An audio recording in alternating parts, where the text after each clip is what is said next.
This Avalanche Safety Report is brought to you by Mountain TV. Learn more at mtn-tv.com. Welcome to the weekly Avalanche Safety Report. I am here with Brian Lazar from the CAIC. How's it going this week, Brian? It's going well. Thanks, Alan. Absolutely. We've got a lot to talk about.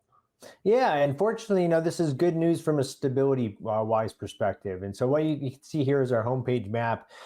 You can see that we've got a lot of the states sitting at moderate avalanche danger, not dissimilar from several days ago, but we're seeing more and more green or low danger and generally safe avalanche conditions creep onto the map. And by the time we get to the weekend, we could even see kind of large portions of the southern mountains and the southern San Juans get to generally safe avalanche conditions. And the reason why is we've just continued this trend of steadily declining large avalanches. When I say large, I'm talking about avalanches big enough to bury, injure, or kill a person. And for 2 weeks, we've seen less and less of these over time, which suggests and indicates that triggering these avalanches is becoming less and less likely. However, the consequences have not changed. And so you can see even when we are getting these avalanches to release, they're still breaking pretty big and pretty surprising ways. There's just less and less slopes that are capable of producing these things. But here's an example of the most recently large triggered avalanche. Human-triggered avalanche just west of Crested Butte from a few days ago. And it's got a common characteristic in that it's these fairly, somewhat open, wind-drifted slopes that are producing these avalanches. And one of our forecasters did a snowpack test right adjacent to this close call avalanche here. And you can see that it's taking a little bit more force to get the snow block to release. But when it goes in a pretty, dramatic fashion. And so there are still remaining slopes out there on these specific wind-loaded terrain features capable of producing these large avalanches, and that's what we want to draw people's attention to.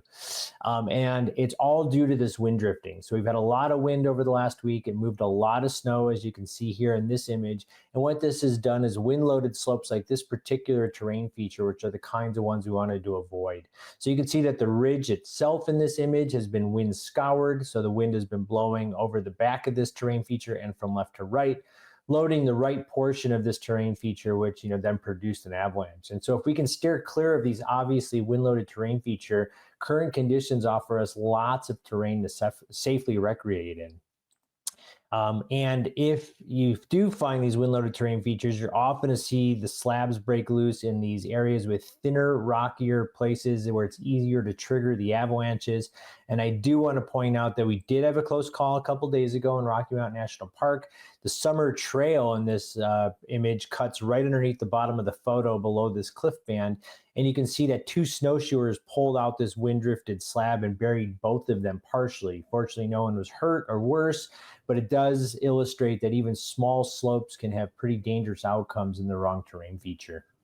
Well, and Brian, that reminds me of the series of images that you showed with the snowmobilers, that they were on flat terrain, but there was a little ridge kind of in a bowl around them. And, just that small amount of snow can really wreak havoc. Yeah, it can. And we had another close call with some snowshoers up near Red Mountain Pass a couple weeks ago. Again, small slopes and bad terrain features. And what I mean by bad terrain features these are terrain features that can pile up snow really quickly. And so even small avalanches can end up burying people. These are generally things like creek beds and gullies. However, you can also get washed into things like trees, even on small slopes, and that can cause some serious damage, which brings me to my next avalanche problem. In a lot of places, these really frigid temperatures over the last several days to a week have created very weak snow surface conditions, particularly in sheltered areas.